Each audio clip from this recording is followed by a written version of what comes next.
Quiero darle la bienvenida a las personas que ahora se están uniendo desde la plataforma de nuestro canal en YouTube. Hoy, como lo anunciaron, tenemos un tema nuevo y tenemos una serie nueva. La serie se llama La vida del creyente y volvemos a organizar nuestras prédicas desde la narrativa del libro de Hechos. Hechos me gusta mucho porque narra la acción de lo que sucede después de Jesús. Y yo le he tomado mucho cariño. Estaba viendo que empezamos las prédicas de Hechos en enero del 2019. Imagínense, llevamos más de 4 años y apenas vamos por el capítulo 13. Y luego, releyendo el libro, me doy cuenta que hubo cosas que no prediqué. Así que de repente tengamos que hacer una segunda vuelta. Pero volvemos a Hechos porque Hechos nos habla de acciones y nos habla de las acciones de esa primera congregación, esa congregación que es un modelo de lo que los creyentes en el Mesías tendrían que ser. Y estamos situados en el capítulo 13, en donde Saulo de Tarso y, Bernabé en primer lugar, porque Bernabé es el que tiene todos los contactos, han iniciado un viaje. Han sido reconocidos en la iglesia de Antioquía como personas, como mensajeros del Señor, y ellos se van un viaje a una isla que se llama Chipre, de donde era originario Bernabé. Y Bernabé tiene todos los contactos. Ahora, hay un elemento que a veces cuando leemos Hechos no tenemos en cuenta. En el primer siglo se creía que había 5 millones de judíos, existían 5 millones de judíos, primer siglo. De estos 5 millones de judíos, la mitad vivía en Israel, Canaán. Y la otra mitad, imagínese usted, estaban todos regados en las ciudades del imperio. No todos vivían en Israel. Cuando usted lee Hechos se va a dar cuenta que hay una proyección a un elemento conocido de Pablo, los judíos. Pablo y Bernabé son judíos. Eso lo corroboraremos en un momento. Pero lo que queremos con este viaje es ver cómo Pablo empieza a vivir su experiencia con Jesús. ¿Cómo es que Pablo, que viene del lado más recalcitrante judío antimesiánico, porque Pablo era antimesiánico, ahora se ha convertido en un judío mesiánico? No podemos hablar de cristianismo todavía. De hecho, el cristianismo como lo conocemos quizás se fundó en el siglo IV o V de nuestra era. Cuando el libro de Hechos usa la palabra cristianos, se refiere en su gran mayoría a judíos que han aceptado y recibido a Jesús como el Mesías de Israel. Los cristianos vienen mucho tiempo después. A veces hago esa pregunta: cuando Pablo fue a perseguir, ¿a quién fue a perseguir Pablo? Y la gente contesta: a los cristianos. No habían cristianos, ahí eran puros judíos que habían creído en Jesús, eran judíos mesiánicos, y ese es el contexto de nuestra historia. Ahora, en este viaje suceden muchas cosas. Hoy vamos a ver la primera de esas cosas. Por eso nuestro tema se llama la proclamación. Y esta fue una de las primeras actividades que ellos empezaron a desarrollar. Y para ello le invito a leer conmigo Hechos 13, versículo 5. Dice: al llegar a Salamina, ellos zarpan de lo que hoy conocemos nosotros como Turquía. En ese entonces se conocía como el Asia Menor, y se van a la isla de Chipre. Y llegan a una ciudad que se llama Salamina. Salamina todavía existe. La isla de Chipre es una isla, está partida en 2 países. La República turca de Chipre, pero esta más o menos tiene 300, 200 años, y Chipre, la República de Chipre. Una parte, la tercera parte es musulmana y la otra parte es griega todavía y son cristianos ortodoxos, nominalmente hablando, ¿verdad? Porque usted sabe que se dice que Guatemala es una nación cristiana, pero los cristianos no se comportan como nos hemos estado comportando, ¿verdad? Así que eso es muy nominal. Pero ellos aterrizan en Salamina, bueno, no estaban volando, ¿verdad? Llegan a Salamina porque llegan en barco, encallan en Salamina, y luego dice que proclamaban, y ese es el tema, proclamaban. Ahora, ¿qué proclamaban? ¿Qué proclamaban? ¿Qué nos dice que proclamaba? Ayúdeme a leerlo. La palabra de Dios. Ya vamos a evidenciar qué quiere decir Pablo con la palabra de Dios, o qué quiere decir Hechos con la palabra de Dios, perdón. ¿En dónde la proclamaban? En las sinagogas. ¿De quiénes? De los judíos. Y llevaban un cargador de Biblias que se llamaba Juan. Juan, olvídese por un ratito de él. Pero lo que sí tenemos que ver es que ellos van a la sinagoga de los judíos. Importante esta palabra. En el primer siglo, la palabra sinagoga, en primer lugar, hemos de decir que esta palabra se usaba fuera de Israel. En Israel se llamaba Beit Knesset. En Israel, cuando ve que Jesús fue, él iba al Beit Knesset. Sinagoga era un término que se usaba afuera de Israel. Y este término designaba al lugar físico. Y lo que estaba dentro, que eran las personas, tenía otro nombre. Se llamaban eclesía, o sea, iglesia.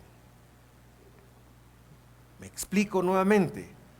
La sinagoga era el lugar donde se reunían y los que se reunían eran la iglesia. En la Biblia, en toda la Biblia, hablando del Evangelio de Mateo a Apocalipsis, entonces, cuando habla de iglesia, se refiere a la gran mayoría judíos, pero también había gentiles que estaban dentro de una sinagoga. Cuando Pablo escribe a las iglesias, les escribe a las personas porque en su gran mayoría ya no tienen donde reunirse porque los judíos no mucho les gustó el mensaje. A algunos judíos.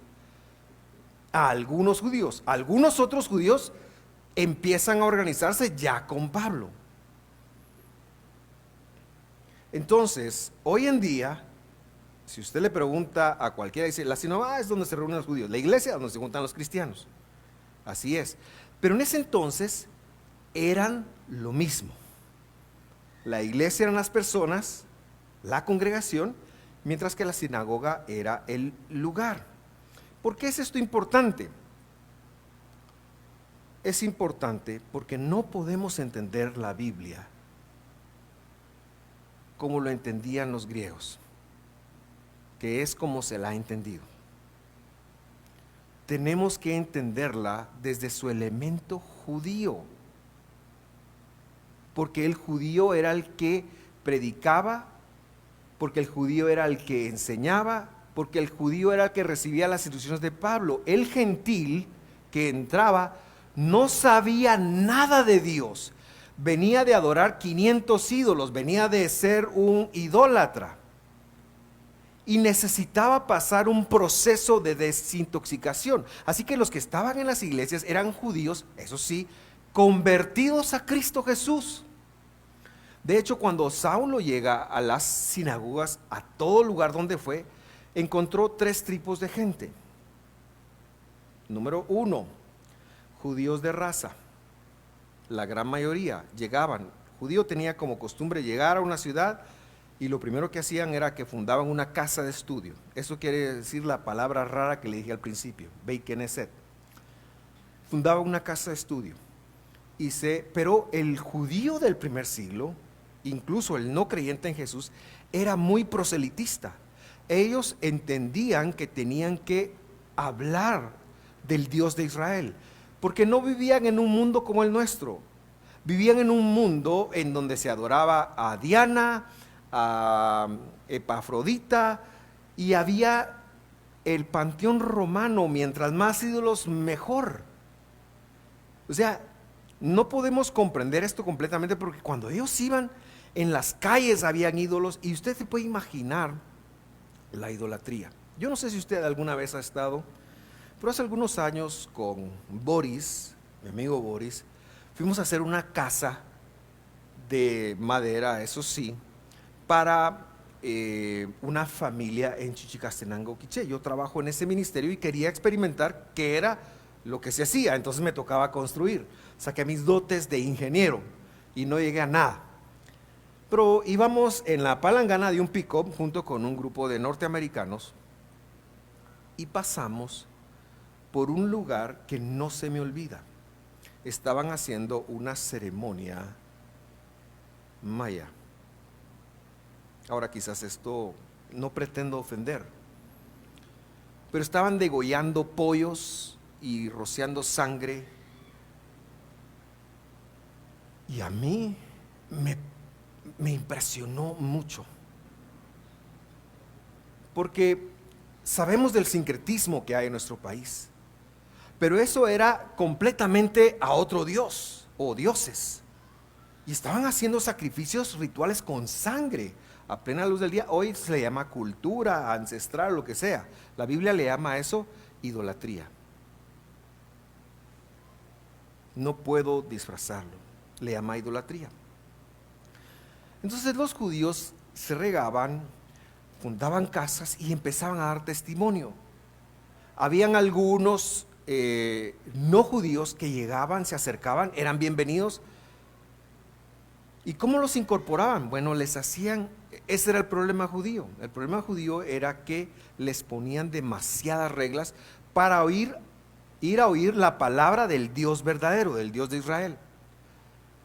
Finalmente, y no les daban derechos, ¿verdad? Era un poquito complicado.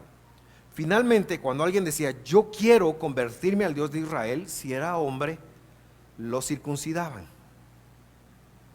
Si era mujer, se tenía que hacer una especie de bautismo, pero igual esa era como la forma. Hoy en día eso sigue vigente, pero tienen cosas mucho peores. Por eso es que Pablo dice, no, si alguno está en Cristo, nueva criatura es. No necesita la circuncisión para ser salvo, porque él está atacando ese problema. Y había un tercer grupo de personas que se conocían como los prosélitos de la puerta y recibían otro nombre, los temerosos de Dios. Cuando usted ve en Hechos que habla de los temerosos de Dios, no está hablando gente que le tenía miedo a Dios, está hablando del lugar que ellos ostentaban en la sinagoga, a donde iban a oír de Dios. Eso hay que saberlo porque si no, no se entiende nada. Y cuando Pablo llega ahí, ve a estos grupos, estos tres grupos. Y Pablo se enfocó siempre, cada vez que fue a una ciudad, en estos tres grupos. ¿Y qué les predicaba? ¿Qué les enseñaba? Porque usted ve que cuando Pablo llega, siempre, como decimos aquí en Guate, le daban un sutirito para predicar, ¿verdad? Hace algunos meses fuimos a Shela a una boda. Y mi primo, el pastor de esa iglesia, me dice, mira, quiero que prediques mañana. Me lo dijo con hasta el mismo traje usted, fíjese. Porque ya solo íbamos a bajar ese día al IRTRA. Ya solo shorts llevaba y ni modo. Y ellos tan formales que son. Entonces hasta el mismo traje me tocó usar. Pero ese es el traje más ungido que yo tengo. Predica solo. Entonces en Guatemala diríamos que me dio un tirito para predicar. Me dio un tirito. Pablo iba a las sinagogas de los judíos y léalo, siempre le daban un tirito. Si usted lee el resto de Pablo siempre, ¿quién tiene algo que agregar? Y Pablo decía. Y Pablo entraba a hablar del Dios de Israel, pero que había venido. ¿Cuál era la proclamación? era el evangelio, queridos hermanos. La diferencia entre Pablo y los demás predicadores es que Pablo, el judío Pablo, conocía el evangelio. Y eso es la diferencia. Que proclamaban el evangelio. Ahora, ¿qué es el evangelio? El evangelio viene de evangelión, es una palabra griega, pero ese es un concepto que está en el Antiguo Testamento. Se llama besorá. Dígale a su vecino besorá. No le vaya a decir bésame ya, sino besorá. Besorá. Y la besorá es el anuncio del que es bueno. No son las buenas nuevas. Es la anunciación del que es bueno. ¿Y qué quiere decir eso, mis queridos hermanos? Yo le voy a decir lo que quiere decir, o voy a intentarle decir lo que eso quiere decir. Regrese conmigo a Génesis, pero mentalmente, porque no lo vamos a buscar. Capítulo 1 de Génesis. ¿Quién está ahí creando? ¿Cómo se llama? Dios. Dios Todopoderoso. Un Dios creando. Sea la luz, ¡pum! Fue la luz. Existan las plantas, ¡pum! Me empieza a pasar. Vamos a hacer al hombre y ¡pum! Pasa. Y la creación la vemos como la obra más destacada de Dios. ¿Cómo se puede crear? Y puedo decirles muchas cosas de la creación, porque justo esto es lo que empezamos a estudiar nuevamente ayer en las porciones semanales que los invito a estudiar. Pero lo que quiero dejar en su corazón más que nada es que ese Dios todopoderoso que está creando, que luego llama a Abraham y le dice: Abraham, me vas a seguir, y luego se revela a Jacob y le dice: Jacob, no tengas temor de descender a Egipto, vayan y se van a multiplicar. Y 400 años después, o los que sean, le dice al pueblo de Israel: vámonos, vénganse, síganme los buenos. Y ese Dios que parte el mar, y ese Dios que manda a sus ángeles para que desciendan en la montaña, y hay una revelación estupenda, incomprensible para nosotros. Hay una revelación, ese Dios que le habló, ese Dios que después dirigió a Josué a entrar a la tierra prometida, y conquistaron todos los pueblos, y había gente más alta que Gabriel, y de todos modos entraban y le hacían y ganaban todas las guerras. Ese Dios, ese mismo Dios, el creador, el todopoderoso, el Shaddai, el Yud-He-Vav-Hei, el YHWH, lo que traduce en Jehová, ese Dios es el evangelio. El evangelio es esto: ese Dios se despojó de todos sus atributos, se despojó de su poder de creación, se despojó de quién era, y vino en forma de una semilla y fue implantado en una mujer y creció en esta tierra y dio su vida por nosotros para que nosotros volviéramos a tener la vida eterna. Ese Dios, ese es el evangelio. No es un junior, no es un chavito, no es ¿sabe que la palabra hijo en la Biblia es construido en? Es una figura teológica para que nosotros sepamos que el que venía era el cuerpo de Dios. Papi no se quedó: ay, pobrecito mi nene. No es lo que está pasando. Es que papi se disminuyó, se despojó de quien era y vino a la tierra. Se sometió a su propia palabra que él había establecido. Estoy, voy a escupir, perdón, hermano. Se sometió a su propia palabra, se sometió a lo que él era, y se despojó de eso y se humilló para parecer como uno de nosotros. Y Miriam, cuando lo recibe como una semilla en su vientre, le da la porquería de la humanidad para que él la porte en sus venas. Le da el pecado de la humanidad, porque la vida está en la sangre, y el pecado está en la sangre, y fue el legado humano que él recibió. Por eso tenía que exponerla en el madero. Ese es el evangelio, y eso es lo que Pablo anunciaba vez tras vez. Y luego Un día en una carta él escribe esto: porque no me avergüenzo del evangelio. No me avergüenzo de anunciar que Dios se disminuyó y vino a la tierra y murió por nosotros, porque ese es el poder de Dios.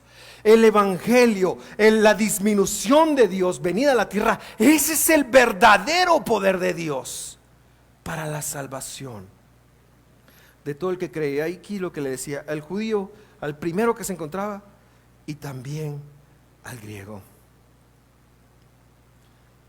Querido hermano, lo que Saulo y Bernabé demuestran para nosotros es que pudieron acomodar su vida. Por eso es que esta serie se llama La vida del creyente. Pudieron ajustar su vida a convertirse en anunciantes de lo que Dios había hecho por ellos. Lo tenían fresquito, lo tenían claro. Vivimos en un mundo que le ha restado importancia a lo importante, que prioriza la banalidad, que prioriza la temporalidad de las cosas. Pablo venía de un momento en donde analizaba las cosas más banales en función de cumplir, vivir para Dios, y conectó repentinamente. Bueno, Dios se le reveló, porque Dios lo votó. ¿Recuerda usted en Hechos capítulo 9? Le reveló que Él había venido, que el Dios a que Él se decía servir era realmente al que estaba persiguiendo. Y supo adecuar su vida a lo importante. Yo hoy le quiero voltear la tortilla a usted. Todos tenemos cosas importantes que hacer.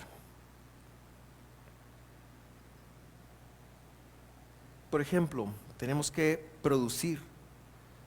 Si tenemos familia, tenemos que darles de comer. Si somos hijos, tenemos que estudiar. Son cosas importantes para nosotros. Y yo estoy seguro y yo lo animo a hacerlo de la mejor forma posible. Pero el desafío del creyente es que también pueda enfocarse en lo eterno. Cuando usted lo pongan en una cajita, espero no estar yo ahí, hermano, porque lo quiero mucho. Espero que me pongan a mí primero en una cajita que usted, pero tampoco estoy como profetizando, ¿verdad? Así que tranquilo. Pero lo que quiero decir es que todos nos van a poner en una... Yo ya compré el espacio donde me van a enterrar, ya compré el servicio funerario, está bien bonito, lo invito cuando me toque, ¿verdad? Nada más que no quiero que sea mañana ni pasado. Como dice alguien, ay, todos quieren ver a Dios, pero nadie se quiere ir rápido, ¿no?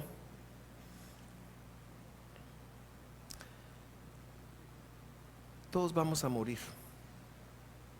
Todos vamos a morir. Si Dios no viene, esa es una realidad. Usted no piense que usted no va a morir, hermano. Yo no soy profeta de muerte, no me gusta hablar de la muerte, pero tampoco me incomoda. Porque es ser humano. Somos humanos. ¿Qué nos vamos a llevar? Nada. ¿Qué va a entender Dios? Lo eterno. ¿Sobre qué lo van a juzgar? Sobre lo eterno. Porque vamos a todos a comparecer ante el tribunal de Cristo. ¿Sobre qué lo van a evaluar? Sobre lo eterno. Querido hermano, en todo lo importante que usted hace, yo le invito a incorporar a su vida el Evangelio, la proclamación del Evangelio, que usted pueda hacerlo. A ver, desde cada uno de los distintos escenarios de su vida, desde los roles que usted tiene, yo le pregunto, ¿cómo va a hacer usted para proclamar el Evangelio? Porque Dios sí espera que si usted es un creyente en Él, sí espera que usted lo proclame. La Biblia dice que Dios nos ha llamado a ser testigos, ¿verdad? ¿Ha visto eso, verdad? Y me seréis testigos. Testigo, para ser testigo. Bueno, hoy yo quedo como testigo de usted en su juicio de que yo le dije que usted tiene que proclamar el evangelio por ser creyente. Cuando usted le pregunte, ¿y por qué no lo proclamó? Porque se lo va a preguntar Dios si no lo hizo. Es que no sabía.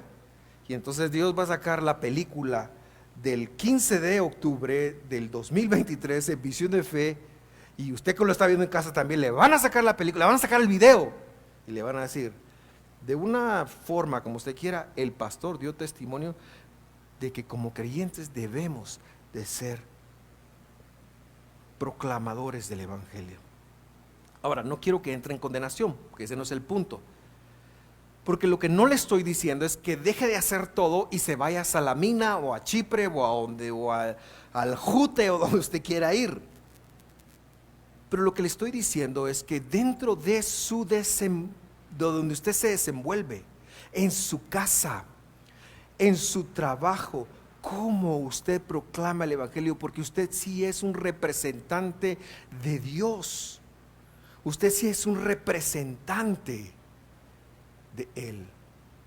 Dele testimonio a su esposa, dele testimonio a su esposo, dele testimonio a sus hijos de que usted ha conectado que el Todopoderoso se disminuyó y es su Salvador.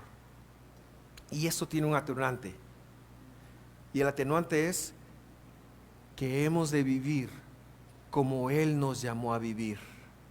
Por eso, y hablando de lo que estamos viviendo como nación, hermano, es muy difícil lograr un cambio para nuestra nación de la forma como hoy se lo hace, porque no se cambia el corazón. Si logran A o B, los que están queriendo lograr cosas, si logran, lo harán con resentimiento, lo harán con odio, y dentro de poco tiempo las cosas estarán peor. Porque el Cristo es la respuesta. Porque la paz del hombre solo radica en Cristo Jesús. Porque la proclamación del evangelio es que solo Dios, como decía ese coro tan lindo, hace al hombre feliz. La vida pasa, todo se acaba. Solo Dios hace al hombre feliz. Solo Dios da vida, solo Dios da paz. Y ese Dios que hizo la vida y que hizo la paz, vino a la tierra, se disminuyó para que nosotros pudiéramos tener eso, porque nos amaba de tal manera. Así que la pregunta es, ¿cómo vas a proclamar tú el evangelio? ¿Cómo vas a proclamar tú el evangelio? A veces hay que hablar, a veces hay que callar, a veces hay que demostrar, pero yo quiero dejarte con esa pregunta. Yo quiero que cierres tus ojos en este momento. No estaban preparados, se me quedaron viendo así como a la gran. ¿Va a terminar antes de tiempo? Sí, cierra sus ojos, ya voy a terminar. Por favor. Es que vi los ojos de mi hija y mi hija estaba sorprendidísima. Cierra sus ojos, por favor, y tómese unos minutos para hacer una reflexión. Yo quiero decirle algo mientras usted se toma ese tiempo. Cristo es la respuesta. Lo que tú necesitas, tangible o intangible, está en Dios. Mi amigo escribió un coro muy, muy bonito. Dice, eres el más precioso. Y luego cantaba, toda mi vida está en ti, todos mis sueños están en ti, todo lo que soy y lo que espero ser están en la persona de Jesús. No lo vamos a cantar hoy, por supuesto, pero es tan cierto. Yo sé que a lo mejor usted viene con una necesidad, yo sé que a lo mejor usted tiene una circunstancia difícil en su vida. La respuesta está en Jesús. Yo sé, querido hermano, que nuestra vida no es fácil, pero la respuesta está en Jesús. Yo sé que tenemos problemas en este momento en nuestras relaciones, pero la respuesta está en Jesús. El Evangelio es la respuesta porque Él vino a dárnosla. Él vino a revelarse de una nueva forma. Él vino a decirnos cómo. Y por si eso fuera poco, no solo nos dijo cómo, puso en nosotros el poder para hacerlo. Cierre sus ojos y mientras usted medita eso,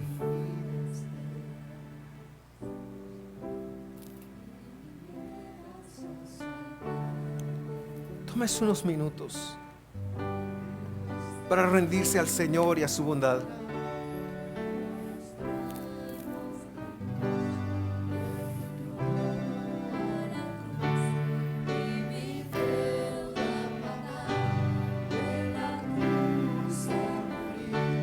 De la muerte a tu trono, tu nombre yo levantaré.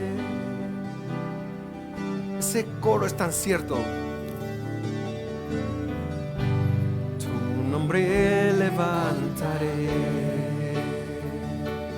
No hay otro nombre más alto que el nombre de Jesús.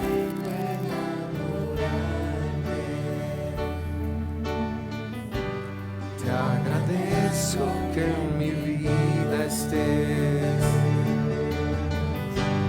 que vinieras a salvarme.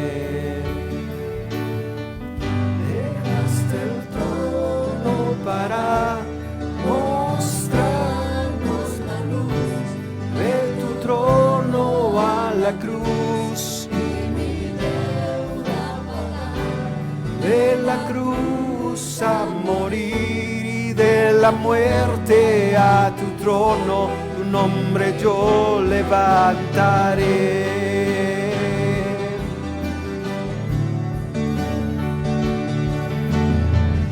Dejaste el trono para mostrarnos la luz, de tu trono a la cruz, y mi deuda pagar, de la cruz a morir, de la muerte a tu trono, tu nombre yo levantaré.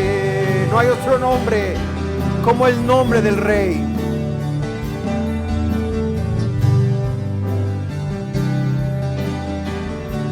Mientras los hermanos cantan, yo quiero que usted se responda a esa pregunta. ¿Cómo voy a proclamar yo la grandeza de Jesús en mi vida? ¿Cómo voy a proclamar yo el amor de Dios? ¿Cómo voy a proclamar yo en mi casa, con los que me rodean? ¿Cómo voy a proclamar yo a Dios? Esa es la vida del creyente. Ese es uno de los pasos de la vida del creyente. ¿Cómo voy a proclamar yo a partir de ahora? Tengo esa responsabilidad. Empieza con algo pequeño, empieza con un pasito, empieza aprendiendo de Él, empieza estudiando un poco, empieza mañana orando y decirle: Señor, yo necesito que dirijas mi día. Empieza con un paso que te esté a la mano. No empieces por el final, empieza por el principio. Empieza por perdonar. Empieza por dejar de estar triste o enojado. Empieza por dejar de ser indiferente y conectarte con Dios. Empieza por abrir tu Biblia. O pregunta: ¿dónde tengo que empezar? ¿Dónde voy a empezar? ¿Dónde puedo empezar? Pero empieza a proclamar, hermano, porque para eso fuiste salvo, para convertirte en un testigo.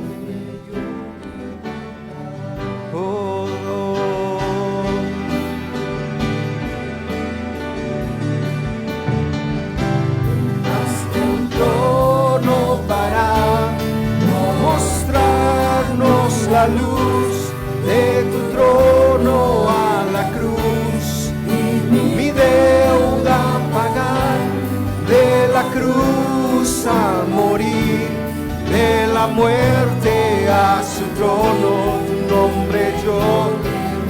Quiero invitarle a ponerse en pie, por favor. Póngase en pie, en casa póngase en pie y levántele sus manos lo más alto que pueda y dígale: hasta el trono para. Hágale su vida una señal de adoración esta mañana. A la cruz y mi deuda pagar, de la cruz a morir, de la muerte a tu trono, tu nombre. Con conocimiento de causa. Vamos a cantarlo con conocimiento de causa. El nombre del Señor. Tu nombre levantaré. Hágalo como un compromiso. Me deleito en adorarte. Te agradezco que mi vida esté. Oh, conéctelo mientras tú cantas. Que vinieras a salvar. Otra vez, dígale: tu nombre levantaré. Tu nombre levantaré. El nombre es Jesús. Ese es el nombre. Me deleito en adorarte. Derrámele su corazón esta mañana. Agradezco que mi vida esté. Que vinieras a salvarme. Dejaste el trono para mostrarnos la luz, de su trono a la cruz, mi deuda pagar, de la cruz a morir y de la muerte a tu trono, tu nombre yo levantaré. Así es, Señor. Dejaste el trono para mostrarnos la luz, de tu trono la cruz y mi deuda pagar, de la cruz a morir y de la muerte a tu trono, tu nombre yo. Lo vamos a cantar una última vez.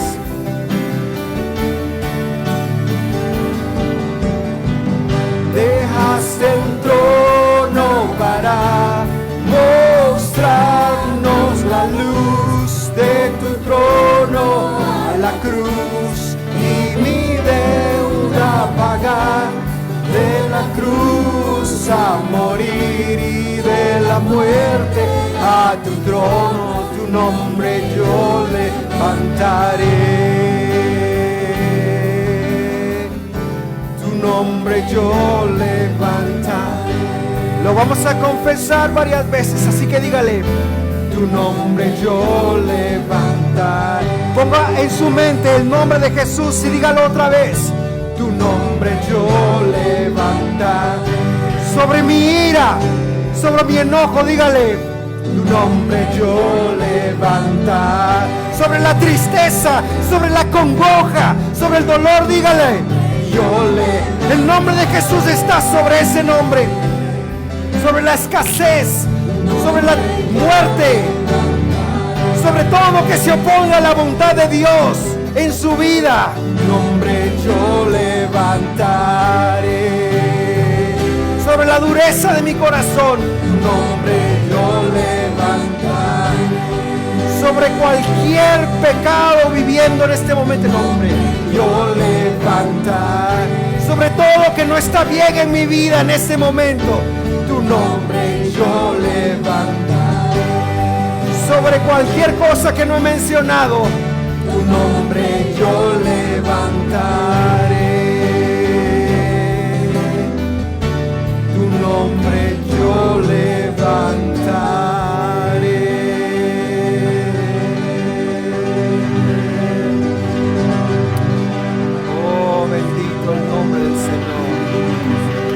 Bendito el nombre nombre del Señor. Exaltamos su nombre, Jesús. Exaltamos su nombre. Exaltamos su nombre. Exaltamos y bendecimos su nombre. Lo levantamos sobre cada circunstancia que estamos viviendo. Lo levantamos sobre cada circunstancia, sobre cada paradigma, sobre cada realidad contraria a ti. Levantamos su nombre, Señor. Levantamos tu nombre. Levantamos tu nombre, Señor. Bendito sea el nombre del Señor. Bendito sea el nombre del Señor. Querido hermano, Dios te ha llamado como su hijo, porque te ama. Pero en la misma medida que eres su hijo, también eres un vocero de Dios. En la misma medida que eres su hijo, también eres un enclave de Dios donde quiera que estés. Eres una isla de Dios en medio de un mundo que no lo teme, que no lo respeta, que no lo ama y que está confundido y abatido. Eres un enclave de Dios. Eres importante. Demos pasos. Demos pasos en la vida para acercarnos a Dios, para conectarnos con Dios, para entender su palabra y para acercarnos y para demostrarlo. En el nombre de Jesús. Si usted tiene una necesidad, levante su mano en este momento y vamos a orar por cualquier necesidad. En casa igual. Padre, en el nombre de Jesús, mira las manos levantadas. Mira las situaciones que están viviendo. Mira la pena. Señor, mira el dolor.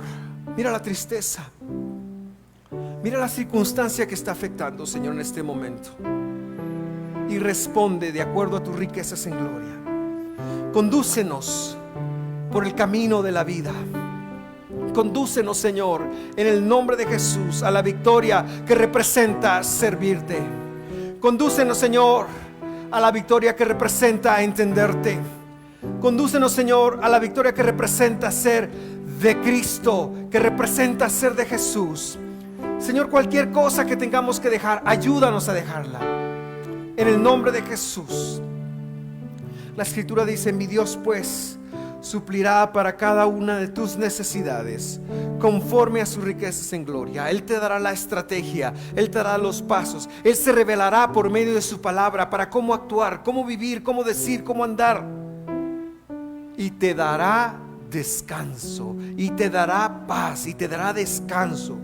Y en medio de la circunstancia, aunque estés atravesando un valle de sombra y de muerte, no temas, porque el Señor está contigo. Sigue adelante, sigue adelante. Él está contigo, Él te sacará adelante. Bendito sea el nombre del Señor.